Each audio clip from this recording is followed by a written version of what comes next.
All right, so today is December 16th, and I'm going to re-record a lecture that I gave in December, on December 4th. So I'm going to start by sharing the screen. And this lecture is entitled Elastic Surfaces with Elastic Boundary Energy. And it is joint work with Álvaro Pámpano, who's currently at Texas Tech University. And it's part of this conference, the second symposium, Square Bamboos and the Geometry. And as I said, it was given originally on December 4th.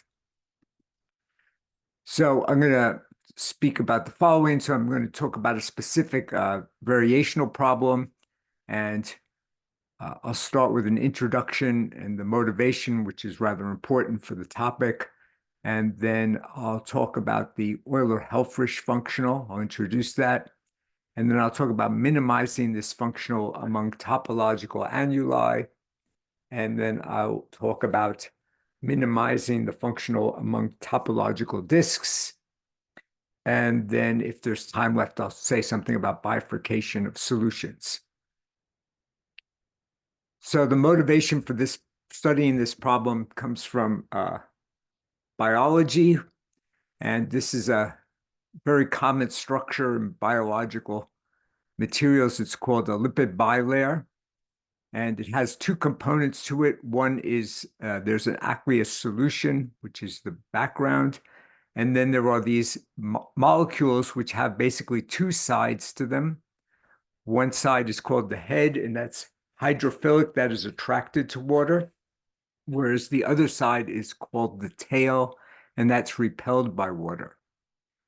So when these molecules reach a sufficiently high density in water or in a water-based solution, they will do exactly what's pictured here. They will self-assemble into these bilayers. So they do this, of course, to keep the hydrophobic tails out of contact with the water, okay? And in many circumstances, these bilayers will self-assemble into closed structures, which are called either vesicles or liposomes.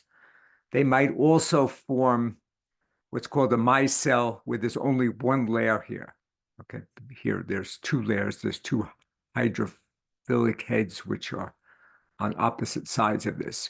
It's important to remember that this is only 2 molecules thick, so it's on the nanometer scale. And so we model that as a surface. We model that as a two-dimensional surface in a three-dimensional space. These are considered to be quite important because these make up the majority of cell walls in multicellular organisms. Also, they can occur in non-biological matter, and they form spontaneously, even even using household materials. You can make them. And one theory of the origin of life is that these naturally formed and somehow trapped some amino acids inside of the membrane, and by some process that's not well understood, that began to reproduce, and this was maybe the first cell. So these are considered like something like a proto-cell. All right. So for a long time, it was a mystery what principles went into determining the geometry of these liposomes, or generally the lipid bilayers. And a general principle from thermodynamics tells us that surface geometry is determined by the surface trying to minimize an appropriate potential energy. And this potential energy depends on the materials of the surface and its environment. The most common instance of this is when we have two liquid phases in contact, so maybe a drop of oil in water. And in this case, for a liquid interface, the appropriate energy is the surface tension. And then if the materials are, in addition, they're homogeneous, the surface tension is proportional to the area. So this thermodynamic principle will tell us that the surface will try to minimize its area subject to whatever constraints are present. For example, the surface might be impermeable, and then the volumes on each side must be kept constant. Okay, for the lipid bilayer, it was a long time a somewhat mysterious and open problem to determine what the energy involved is. Okay, so before I answer the question of what the surface energy of the lipid bilayer is, I want to look at this more common case of a liquid interface. So to do this and to discuss the energy of the lipid bilayer also, I'm going to review some differential geometric concepts. And the first thing I'll talk about are curvatures. So we think of a surface in three-dimensional space. I'll call that surface sigma. This represents some sort of interface. And we take a direction on the surface, W, which is tangent to the surface, and nu will be the surface normal. All right. Now, the surface normal, together with our choice of tangent vector, determines a plane, and that plane will cut the surface in a curve, and that's this curve C that I've drawn here. And then I take this curve out of the picture, and this is in the plane spanned by the normal and the vector W. That curve at this point in question has a circle which is the best approximation to that curve at that point. Okay, the best second order approximation to the curve at that point. Okay, and the radius of this circle is used to define the curvature. The curvature at that point P in the direction W is given by plus or minus the reciprocal of this radius. So in the picture shown, the sign here is minus, but if, on the other hand, the circle were on the other side of this vector, so that the normal pointed to the center of the circle, then the sign would be plus. Okay, so this gives us a curvature, the curvature of this curve at that point, which is dependent on a direction tangent to the surface. And we might choose different directions that are tangent to the surface. So in this picture, I could take a different choice of tangent vector, maybe a different tangent vector in this direction, tangent to the surface, and then maybe another one there. And I could see how that curvature varies as I change that tangent vector. So if I minimize that curvature as a function of the tangent vector at that point, I get what's called a principal curvature. I'll call that kappa sub 1. And then if I maximize that as a function of the tangent vector to the surface, I'll get a principal curvature, which I'll call kappa sub 2. As I said, these are called the principal curvatures of the surface at that point. And the Gaussian curvature of the surface at that point is the product of those principal curvatures. The mean curvature is the average of the principal curvatures. Okay. The Gaussian curvature is what we call an intrinsic invariant. This means it can be computed by someone who is limited to being on the surface, someone who cannot go outside the surface. Whereas the mean curvature is an extrinsic quantity. You need to leave the surface in order to define the mean curvature. Okay, so it's somewhat surprising that the Gaussian curvature is intrinsic, because of course we use the surface normal in order to define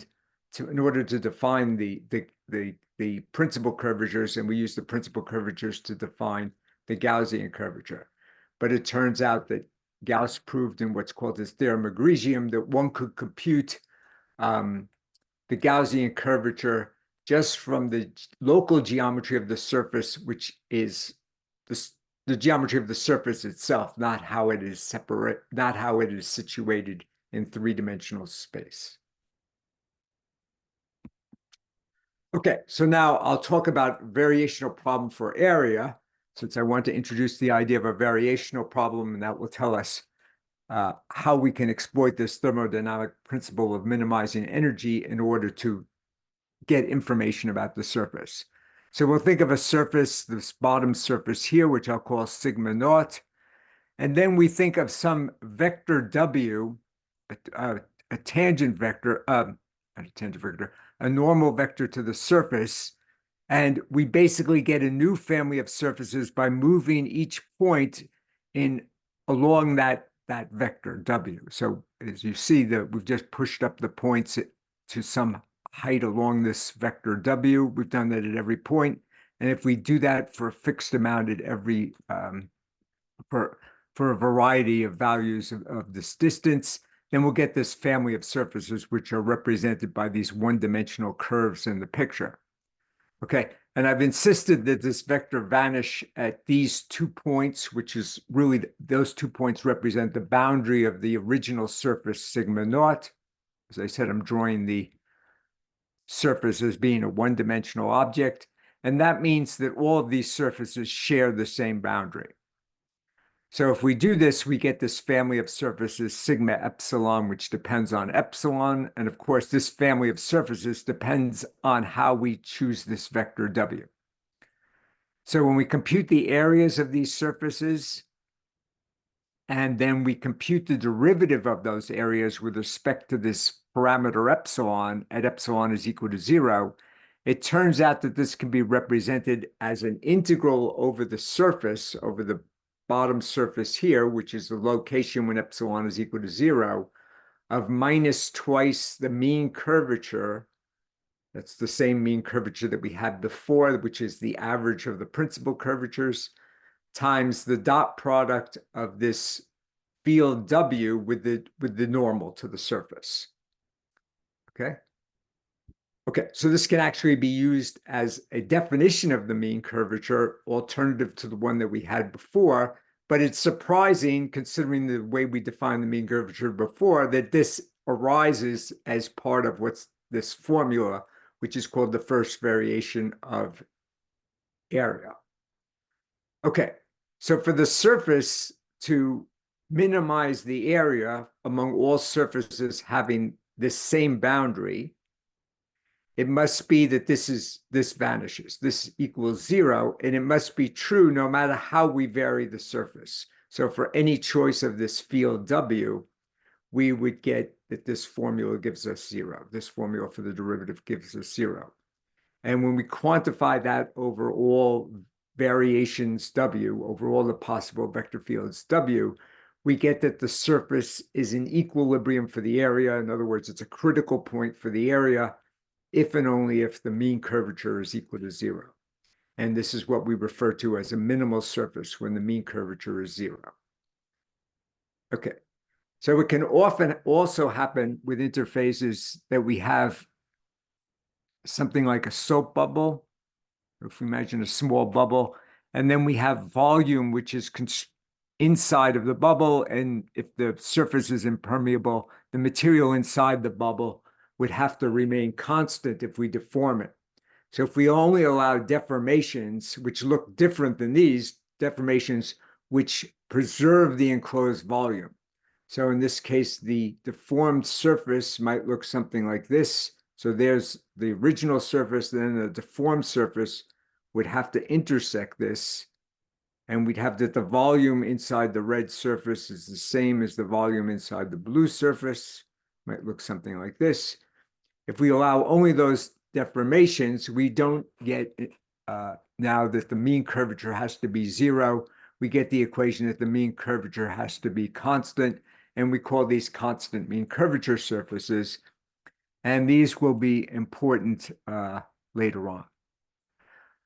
Okay, so this describes a condition, these two conditions for equilibria for the area functional, or we can think of that as homogeneous surface tension. But we're really interested in the equilibria for the functional, which gives us this membrane, this cell wall. Okay, so This was introduced by the German physicist Wolfgang Helfrich in 1973. He found that the energy of a lipid bilayer is given by an expression like this. Okay, it's the mean curvature plus a constant squared times a coupling constant plus another constant times the Gaussian curvature. Okay, so this is for a surface without boundary. This would be added up over the surface. And again, here H is the mean curvature and K is the Gaussian curvature. This is a type of elastic energy because it is quadratic in the curvatures. So this typifies what we think of as an elastic energy. For example, the energy of a metal plate is somewhat similar to this. This constant C naught is called the spontaneous curvature, and the other constants A and B, these have special names. A is called the bending rigidity, and B is called the saddle splay modulus. So just like we saw the equilibrium for the area, the equilibrium for the condition for the area is that the mean curvature is equal to 0, okay? So this gives us a local condition which is necessary for the surface to minimize the area.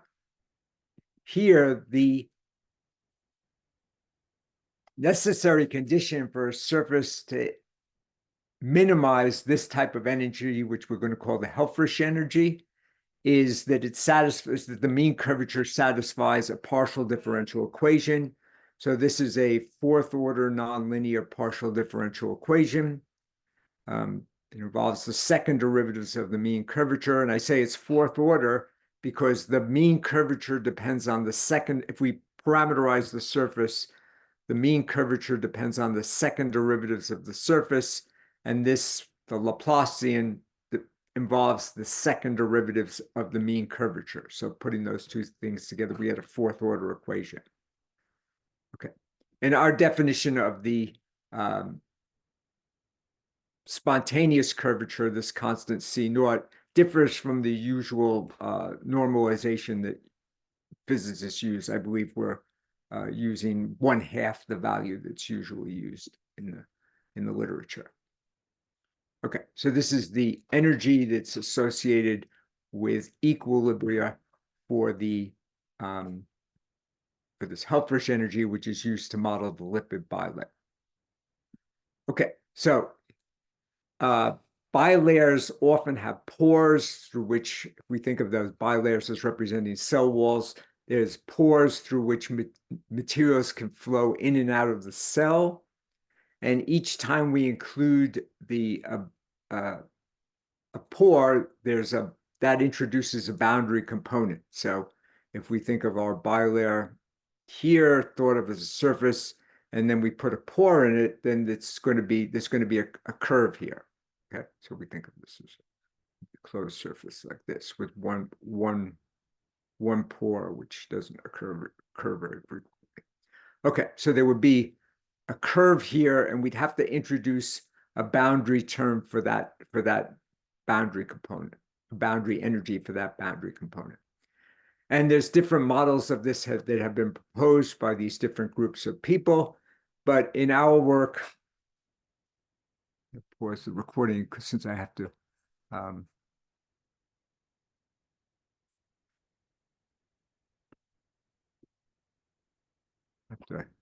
second.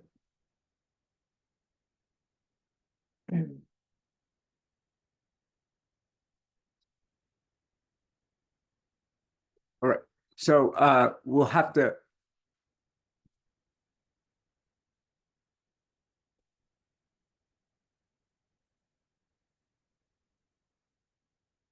we need to include an energy for each boundary component. Okay, and in our work, we use the elastic energy of the boundary. This is the integral over the boundary of a coupling constant alpha times the curvature of the curve squared plus another constant beta. And this constant alpha is called the flexorial rigidity, and the quantity beta times the length of the curve is called the line tension. Okay, so this surface might have different boundary components. We can think of something like this, where there's two boundary components, and the coupling constants could be different for those two boundary components because they might be composed of different materials here at the top and at the bottom.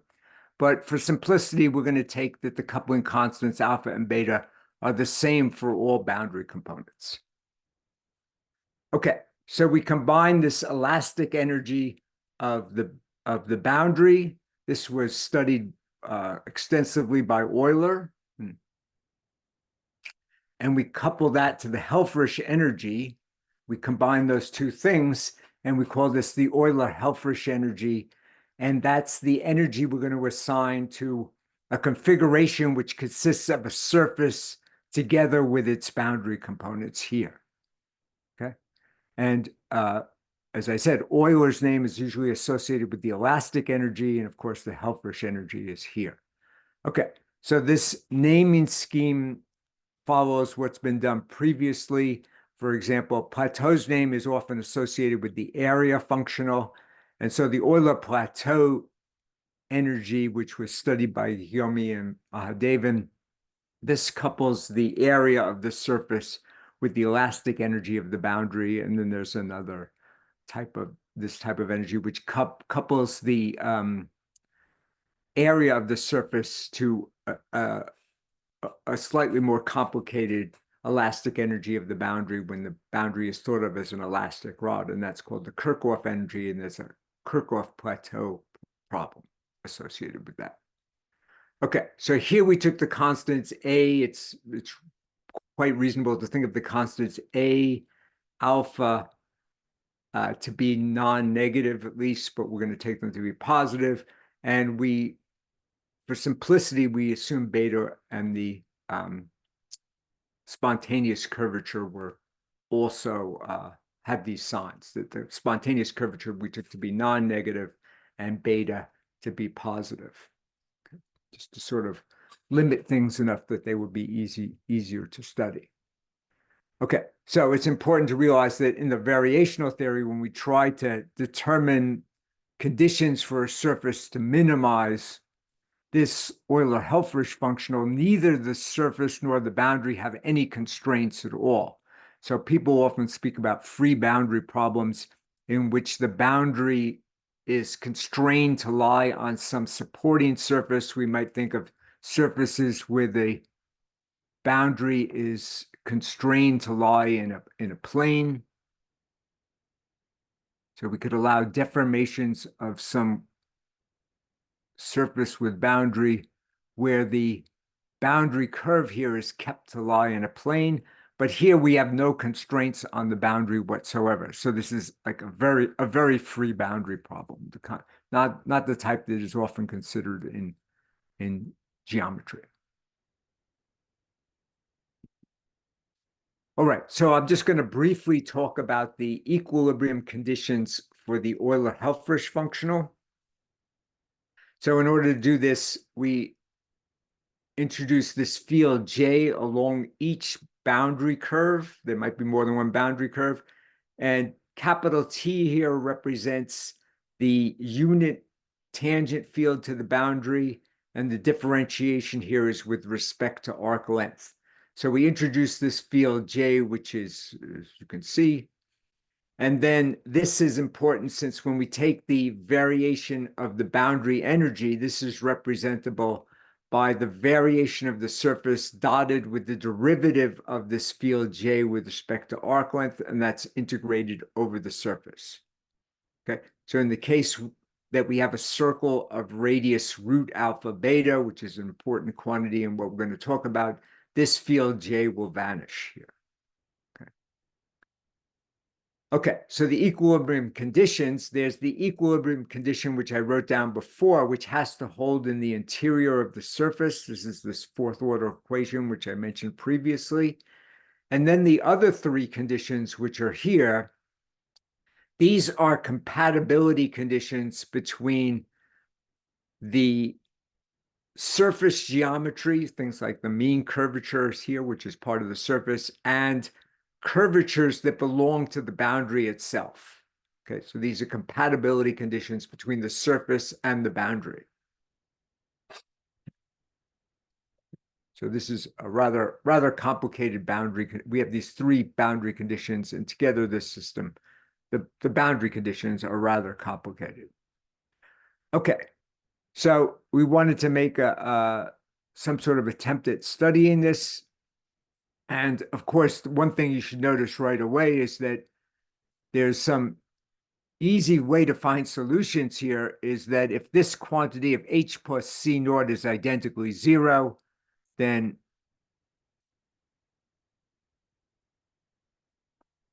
this first equation trivially holds. We get the Laplacian of h plus c naught plus 2h plus c naught times this is 0. And that will hold if the mean curvature is constant, and that constant is minus the spontaneous curvature. Okay? And in that case, notice that this term would also vanish. So necessarily, we would have the coupling constant b times the normal curvature of the boundary is equal to 0. The normal curvature of the boundary is the component of the acceleration of the boundary. So think of the boundary as a curve, say, parameterized by arc length. And then you take its acceleration vector and you take the component of the acceleration vector, which is in the direction of the normal to the surface. And that's called the normal curvature. So that normal curvature times this coupling constant b has to be 0 if the mean curvature is identically equal to the negative of the spontaneous curvature. Okay, so this is exactly what I just said, is that the simplest, most accessible examples are going to be surfaces with constant mean curvature. And then the only time you can get a constant mean curvature where the mean curvature is not equal to the negative of the spontaneous curvature is when the spontaneous curvature would have to be 0. And then the surface is either a spherical surface or a planar surface. Okay, and this is something which I just stated when we saw the previous page. So it turns out in this special case where the mean curvature is equal to a constant, we can write down a variational problem which decouples the surface, the boundary energy from the Euler-Helfrich functional. So we can write down a variational problem for the components of the boundary curve by themselves. And this is given by this integral. Okay. And the case mu where the constants mu and lambda have to be given by these combinations of the constants from the Euler-Helfrich functional. Okay, so the special case where mu is equal to 0, that's the case where the boundary curve is an elastic curve in three-dimensional space. So for closed elastic curves in three-dimensional space, these were found by Langer and Singer. They produced an integrable system which produced all of the closed equilibria for this functional in the case where mu is equal to 0.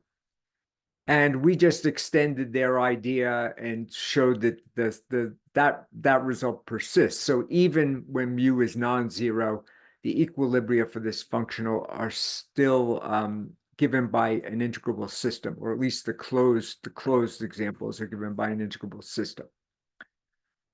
Okay, so we did this. It turns out that all of the solutions, as with the elastica, they turn out to be torus knots of type QP. So here we think of these as, we think of a torus. If I draw a torus here, there's two generators for the fundamental group of the torus, one that goes around this way and the other that goes around this way. And the homotopic type of a torus knot GQP, P represents the number of times we're going around in this direction, and Q represents the number of times we're going around in this way. Okay, so here are three examples of curves which are of type G 3, 1, 4, 1, and 5, 1, as you can see. We have these 3 parts here, and 4 here, and 5 here.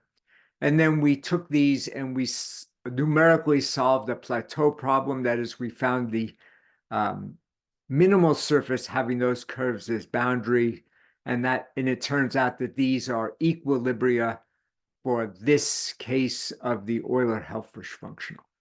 Okay, so the spontaneous curvature is 0, and this constant b, which multiplied the curvature, are 0, but the other 3 constants are non-zero.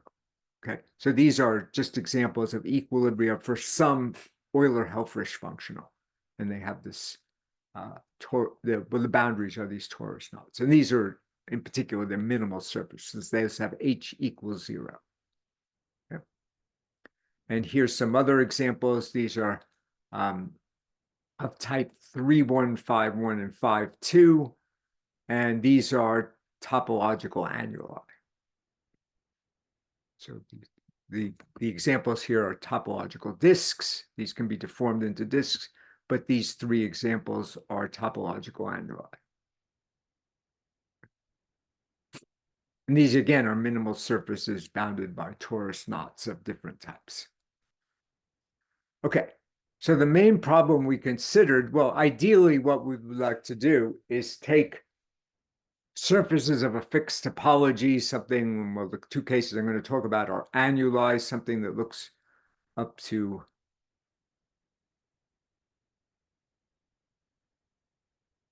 some deformations like this, topological annulus, or something like a topological disk, like this. Okay, or it could have more complicated topology.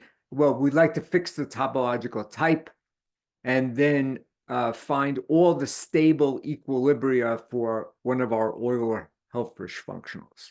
Okay, so stable equilibria would be the condition that would be necessary for us to actually observe the surface in some way. Okay, this turns out to be, and stability here would mean that if we took the equilibrium and then slightly perturbed it, it would come back to the equilibrium that we originally had. Okay, so this turns out to be very difficult. The problem of determining the stability of an equilibrium is something that we're currently working on, but it's just in the more or less in the beginning stages. So instead of this, we consider the problem of fixing the topological type and then looking for the minimizer among finding the minimizer among all of some Euler-Helfrich functional among all surfaces of a fixed topological type. And the minimizer is automatically going to be a stable equilibrium. Okay. And we're going to begin with the case of topological annuli, since this is the case where the results are the clearest. So I'll talk about both these cases of annuli and topological disks, but really the case of topological annuli is where we have the clearest results. Okay, so the results are, in order to state the results, I'm going to introduce these surfaces, which are called the Delaunay surfaces. And these are surfaces of revolution with constant mean curvature. And there's really 6 of these surfaces besides the 4 that are drawn here. There's spheres and planes, but the 4 I've drawn are the cylinder. There's this minimal surface called the catenoid. This has 0 mean curvature. These 2 have constant mean curvature. These have H is identically a constant not equal to 0. Okay. This surface is called the unduloid. This is just part of that surface. The surface is infinitely periodic in both directions. And then there's a surface which is called the nodoid here. Okay. And this is also an infinitely periodic surface with many self-intersections. So the generating curve of this surface is called an undulary, and the generating curve of this surface is called a nodary. And those surfaces form, when they're rotated about an axis, they form these surfaces of revolution with constant mean curvature. Okay, the Delaunay surfaces. Okay, so this surface in particular will play a very important role, the nodoid. And there's 4 embedded domains in this nodoid, which are very special. And I use the singular nodoid, but there's actually infinitely many nodoids. There's a 2-parameter family of them. And these 4 domains are embedded. And what's more, they have the property that we needed for an equilibrium surface, that the normal curvature of the boundary is equal to 0 on each boundary component. So if we take this circle, this is a planar circle. As I said, the normal curvature of the boundary is the component of the acceleration which lies in the direction of the normal. This being a horizontal planar curve, the acceleration vector points inwards, and the normal to the surface, these have the tangent planes along the boundaries of each of these surfaces is horizontal, so the normal vector will point at these points, it'll point upwards, and there's a right angle between those two. So we get that the normal curvature is equal to 0 in each cases. Okay, and these are the only domains that in any of the Delaunay surfaces that have that property that their normal curvature is 0 along the boundary. The unduloid does not contain any such a domain. Okay, and I call these surfaces N1, N2, N3, and N4. So the first 3 will appear in the statement of the theorem. Okay, and again, I say the boundary radius is square root of alpha over beta. Alpha and beta were the constants that appeared in the elastic energy. And really what we mean here is that given this quantity, given alpha and beta, we can find these 4 nodoids which have exactly that radius for the boundary curves.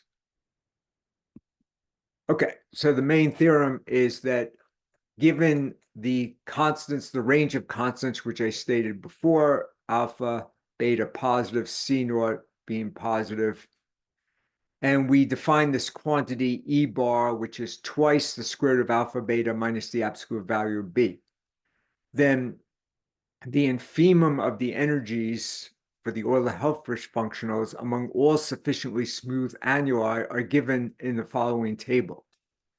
Okay, let me just expand this up out a bit. Hard to read.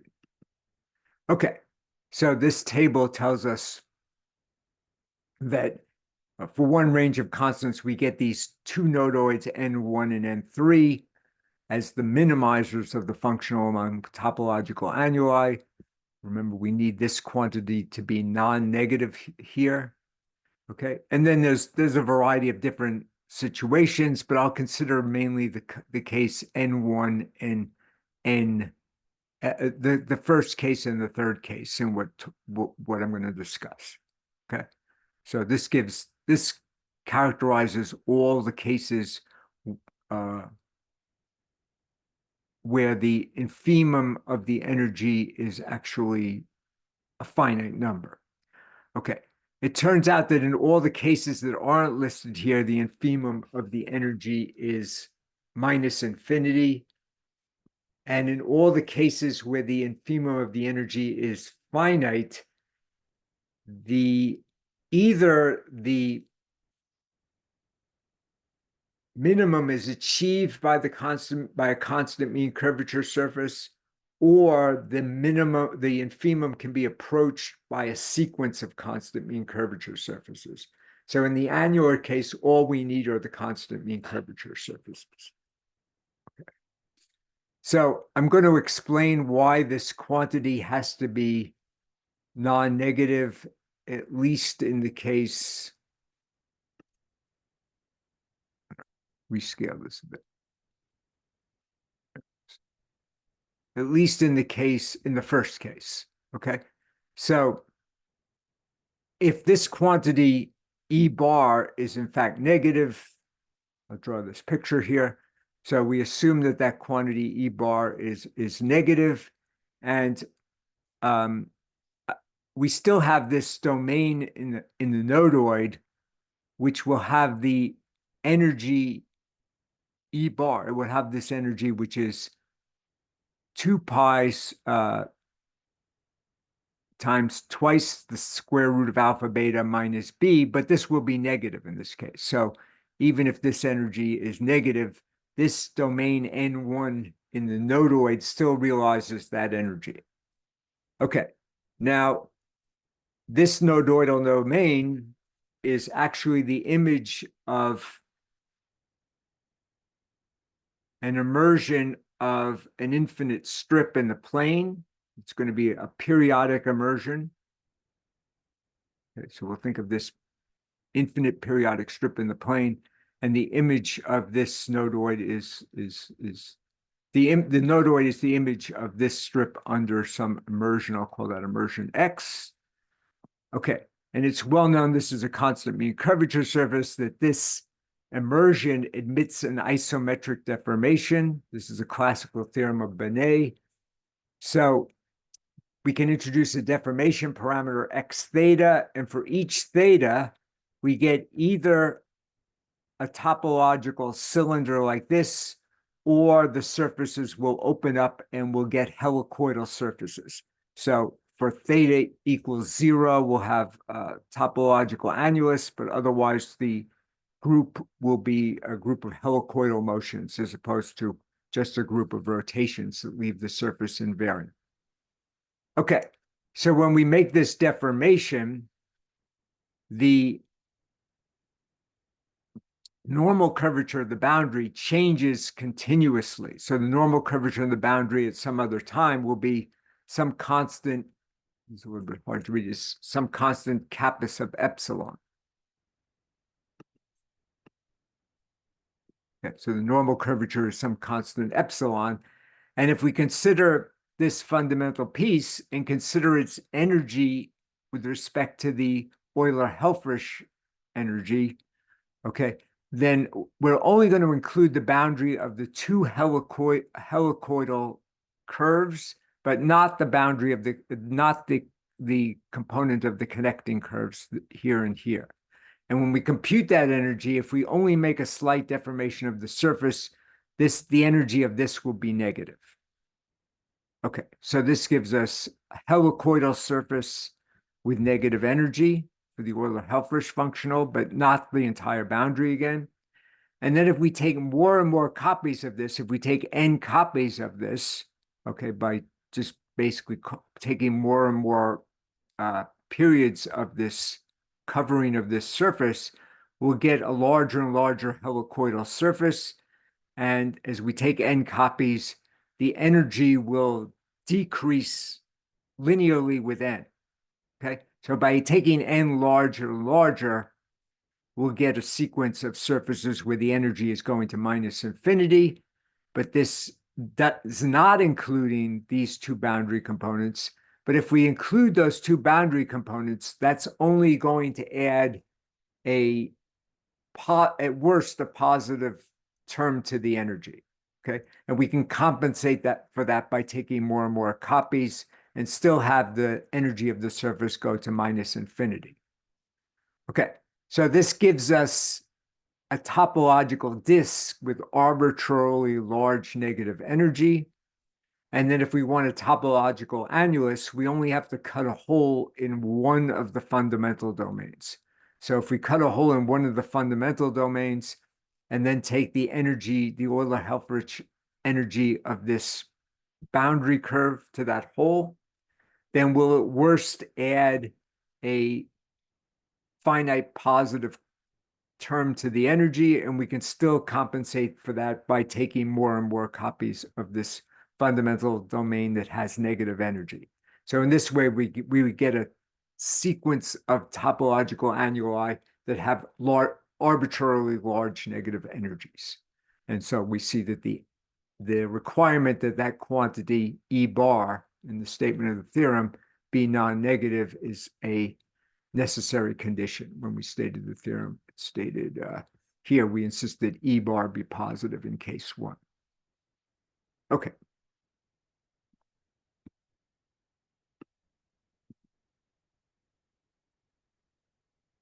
Okay, so that takes care of the case of topological annuli. And now I'll say something about topological disks. Okay, so for topological disks, we define, again, this quantity E bar as before, and we also define a quantity E naught, which is just got taken, where we take E bar and add the coupling constant B to it and multiply that by 2 pi. And this E bar is going to be a lower bound, E naught then will be a lower bound for the energy of the Euler-Helfrich functional among all sufficiently smooth immersed topological disks in R3. And for equality to hold, we must have that the surface has constant mean curvature equal to minus the spontaneous curvature, and it must be bounded by circles of radius square root alpha over beta, and what's more, B times the normal curvature must be identically 0 along each boundary component, along each boundary circle. Okay, so there's some very easy cases for minimizing the functional among disk type surfaces, and those are if B is equal to 0 and C naught is between 0 and square root beta over alpha. This means that the sphere of radius 1 over C naught contains a circle of radius square root of alpha over beta. So this radius is 1 over C naught, the radius of that sphere. And if that sphere contains a circle, which is the reciprocal of this number, then the minimizer of the functional will in fact be a spherical cap. It'll be a very simple surface like this. Okay, so some cases where the topology is the topology of a disk, those are easy to characterize. They'll look like this. And for other cases, that cannot be. Okay, so in the other cases, if we had C naught larger than the square root of beta over alpha, then the lower bound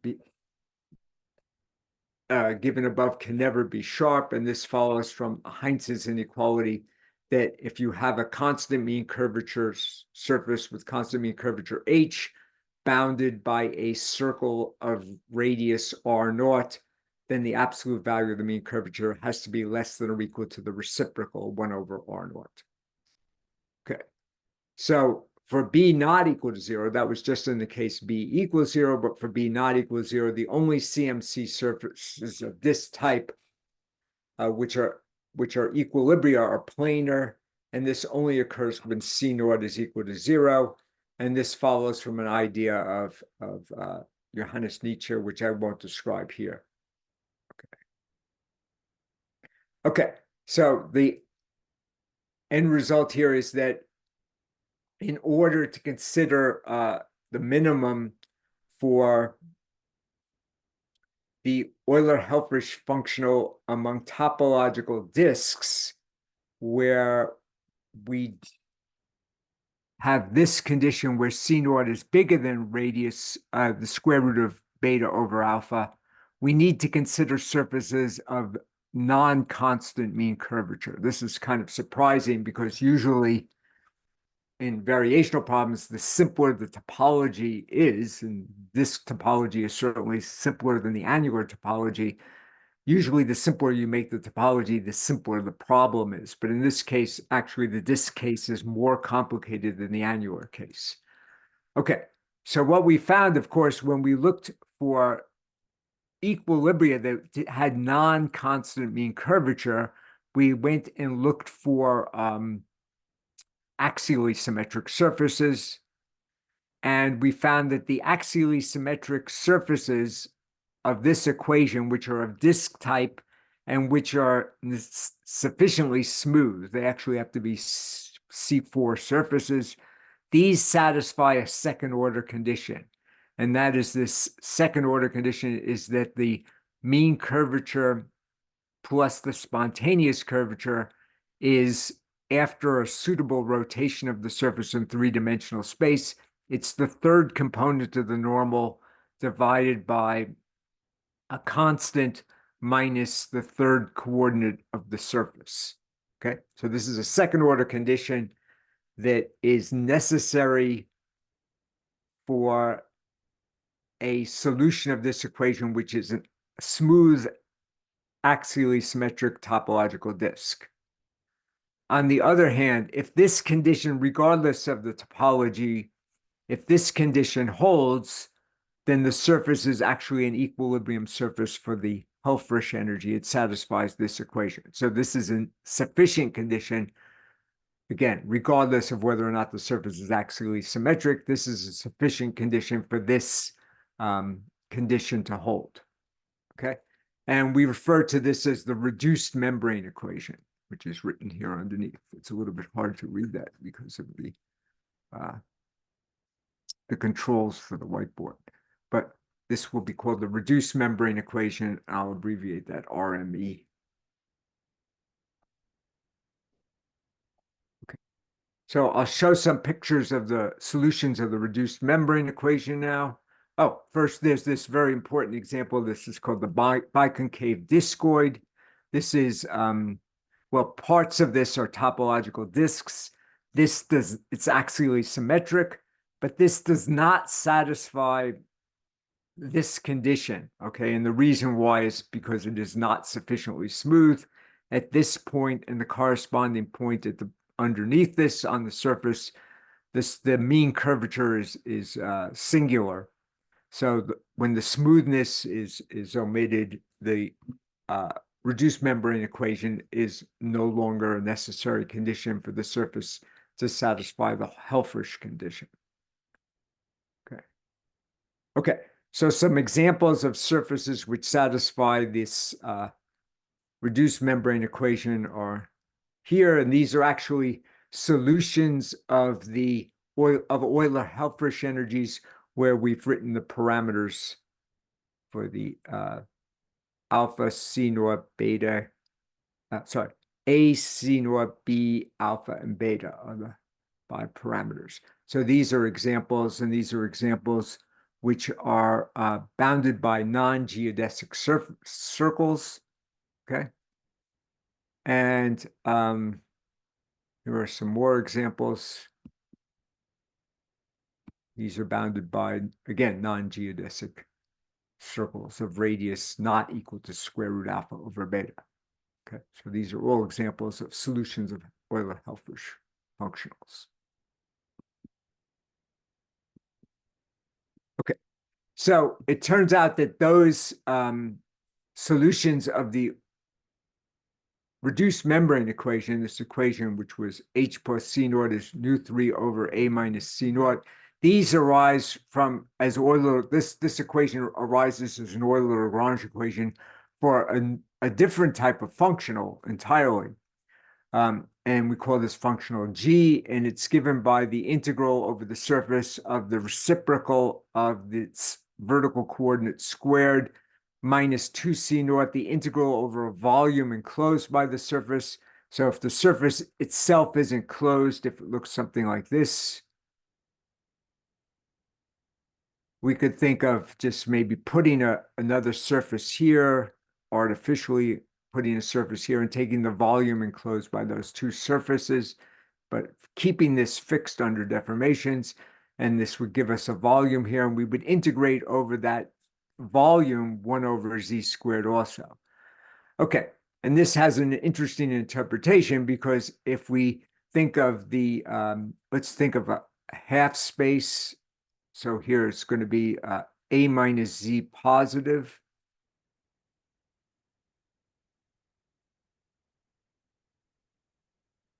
Actually negative, right? Oh, no, we can make this positive. So this is, here's going to be A minus Z equals 0. So in this half space, we could change the, actually, I'm going to take this to be 0. So we'll do it this way. So let's take this to be Z equals 0, for example, and here's going to be Z positive. In this half space, we could consider the hyperbolic metric, and this would be the induced metric on the surface where, with respect to the hyperbolic metric in the ambient space. Okay, So we just changed the background metric conformally. We still consider the same surface, but we compute the area in a different way. This is going to be the hyperbolic area. And this is not the volume of the enclosed. This is not the enclosed volume in the hyperbolic space, but it's a type of gravitational potential energy in the hyperbolic space. Okay, so the critical points of this, which satisfy an equation like this, although in this case I'm taking A to be 0, those turn out to be surfaces in hyperbolic space whose mean curvature is a linear function of the height. So it's a type of capillary problem in the hyperbolic space H3.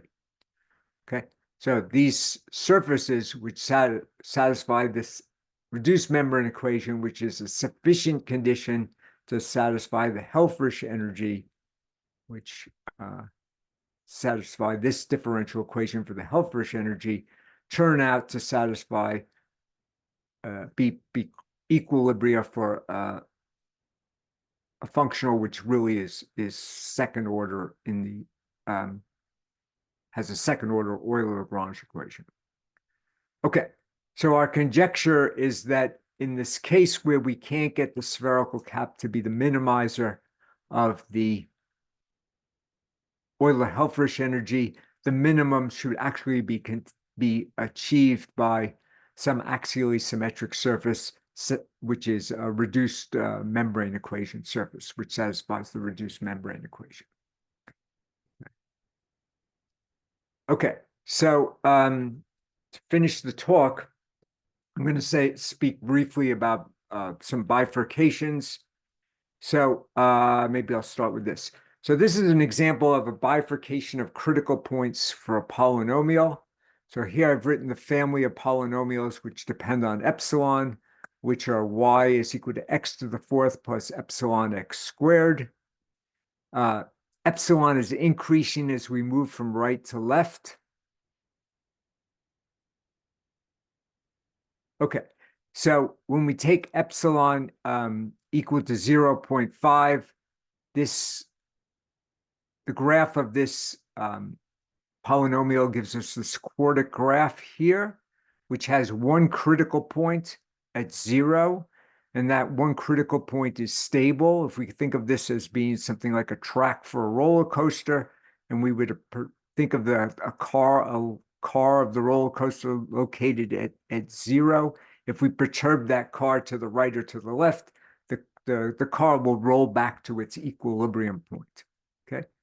And then at if epsilon is decreased to epsilon is equal to 0, we still have that single stable critical point at the origin.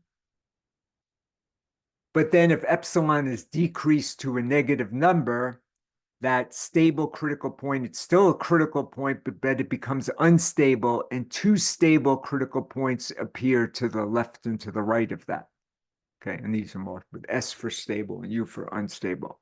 And as epsilon decreases, more of the same behavior holds. So the critical point, which was at 0, is still unstable, and we still have two stable critical points to the left and to the right. Okay, so this is sometimes drawn in this diagram. So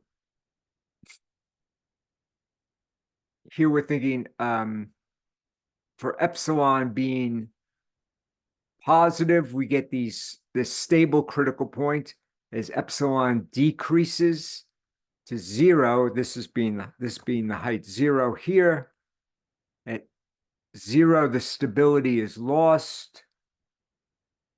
And we get these two stable branches emerging, and then the original branch becomes an unstable branch, and that's indicated with this dotted line.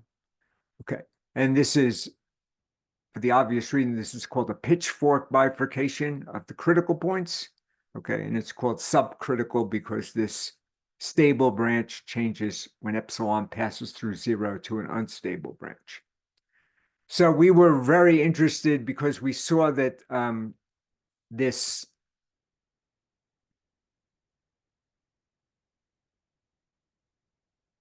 we saw that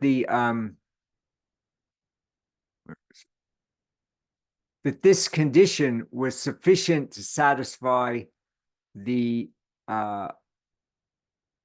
Helfrich energy, and in the case where it's axially symmetric, the surface, this is the necessary condition also. We wanted to see if we could produce non-axially symmetric solutions of this equation.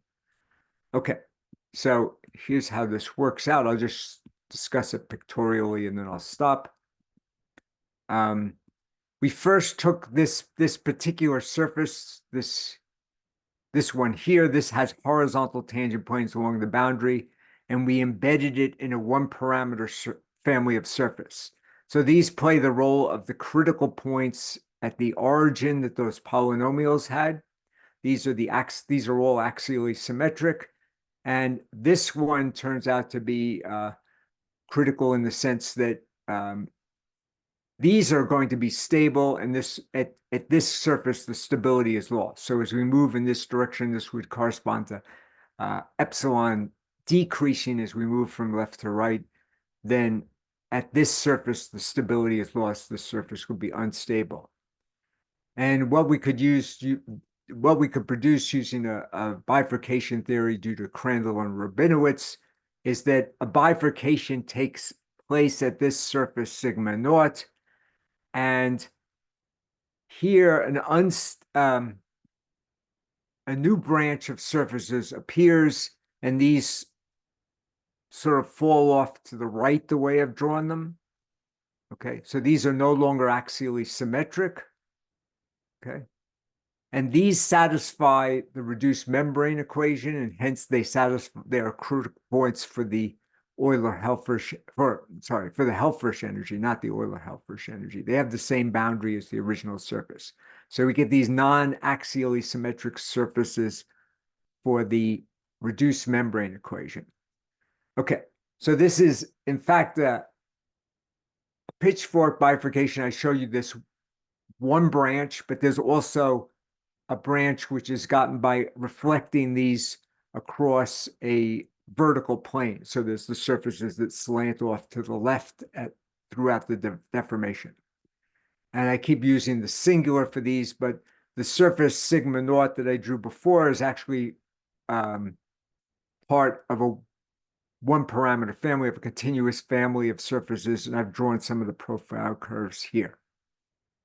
Okay, so this means that there are non-axially symmetric surfaces which satisfy the reduced membrane equation, and those are in particular critical surfaces or equilibrium surfaces for the Helfrich energy.